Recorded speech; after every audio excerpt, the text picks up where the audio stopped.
21 अगस्त की सुबह थाना बालघाट पर एक देवी साय 60 वर्षीय व्यक्ति था।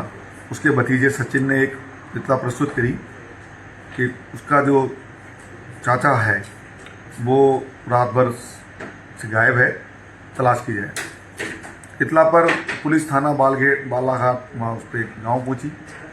गांव से पहुंचने के पश्चात उसकी एक पत्नी है जो कि उससे उम्र में करीब आधी उम्र की होगी, करीब 29 साल की थी। उससे बातचीत करी तो उसने ज़्यादा कुछ बताया नहीं, वही NPR जैसी बातें बताई। फिर जैसे धीरे धीरे पता रसी करी, सुराग रसी करी तो पता चला धीरे धीरे इसका कोई महिला से इसका चाल चलन कहीं अच्छा नहीं है और कहीं ना कहीं ये कोई किसी लड़के के साथ इन्वॉल्वमेंट है। तो उसको फिर 22 तारीख को थाने पे हमने उसको तलब किया बातचीत करने, पूछताछ करने के लिए। तो 22 तारीख को वो बरगलाती रही, कहानियाँ सुनाती रही कि कौन आया। पहले तो उसने पिता के लिए कहा कि मेरा एक मुंह बोला पिता था, वो रात को आया, वो ले गया। अलग अलग उसने कहानियाँ गढ़ी। फिर उसको थोड़ी कड़ाई से पूछताछ करी तो उसने बताया कि साहब मेरा एक पिंटू नाम का व्यक्ति है, लड़का है, उससे मेरा अफेयर था और हम 2-3 बार पहले भी यहाँ से घर से चले गए।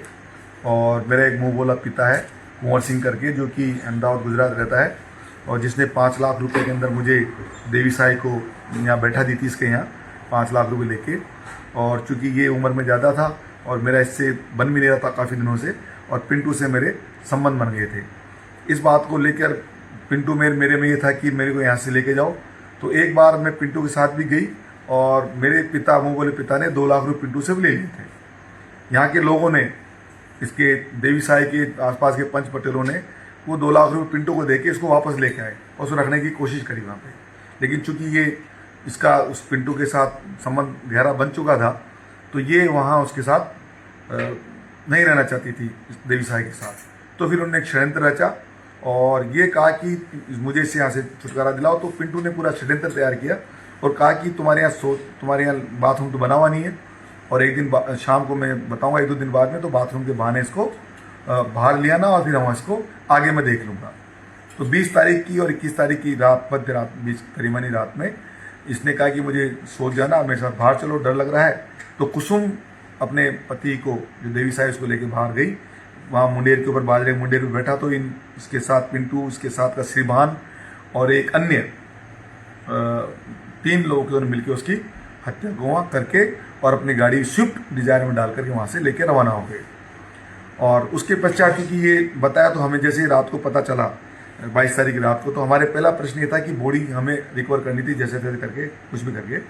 तो इससे पूछताछ हमें पता चला कि पिंटू बयाना थाना क्षेत्र में उसकी बहन है, वहाँ रहता है। तो हमने फटाफट टीमें भेजी अलग अलग। तो वो जो टीम गई वहाँ पे तो उसके बहन के पास चला तो वहाँ उसको एक लड़का मिला जो कि नाबालिग था। तो उसने बताया हम रात को गए थे और ऐसे इस प्रकार से हम वहाँ देवी साई को हमने वहाँ मौके पर मार दिया था और उसको स्विफ्ट डिजायर लगे कुएं में डाल दिया। तो उसके बारे में पूछा, पिंटू के बारे में पूछा, श्रीभान के बारे में बताया तो बोला साहब पिंटू तो अभी मौजूद नहीं है, कहीं उधर गया है। तो इस बात पे फिर हमने जब सुबह ये सब चीज़ों का हमने घटनाक्रम रात को ही हमारे श्रीमान साहब को बता दिया था कैलाश विष्णु साहब को कि साहब हमें सुबह भरतपुर पुलिस की मदद चाहिए।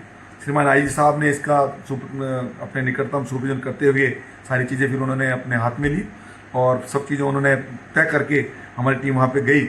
उसके पहले उनके एडिशनल SP मयाना, वहाँ के CO साहब, SHO सदर, वो सब मौजूद थे। हम उस लड़के को लेके निशाई देह पे हमने उसको लाश को रिकवर किया, यहाँ पे आए। उसके बाद में फिर हमारे सामने चुनौती थी कि हम बाकी मुझे गिरफ्तार करें। श्रीभान को भी हमने गिरफ्तार कर लिया। पिंटू वहाँ से गायब हो गया तो भनक लग गई थी। फिर हमने गोपनीय रूप से पता कर दिया, उसके पीछा किया। पीछा करने के बाद हमने आसपास जब वो एक छुपा स्थान था उसको भी आज हमने उसको पिंटू को भी हमने गिरफ्तार कर लिया। हमारे पूरी घटनाक्रम में 4 मुलजिम थे, चारों हमने गिरफ्तार कर लिया और आगे अनुसंधान जारी है। सर विशेष चीज इसमें ये निकल के आई बताई कि पिंटू पहले भी लिप्त रहा है किसी महिला के साथ। देखिए अभी अनुसंधान चल रहा है और चूंकि पिंटू आज ही हमने गिरफ्तार किया है और अभी चूंकि अभी पुलिस रिमांड पे है तो आगे इससे खुलासा करेंगे उसके क्या क्या किन संबंध थे और भी इसमें कोई इन्वॉल्व हो तो भी देखेंगे। सर सामने ये भी आया कि महिला 3 बार अपने पति को नींद की गोलियां खिलाकर भाग भी गई थी। ये सब चीज़ें अनुसंधान का हिस्सा है और ये सब चीज़ें अनुसंधान हो रही है। और जैसे क्योंकि आज हमारा पहला दिन ही है पिंटू का, तो भी हम लेके आए हैं दिन में आज, और आगे खुलासा होगा क्या क्या होगा और महिला से और पूछताछ करेंगे।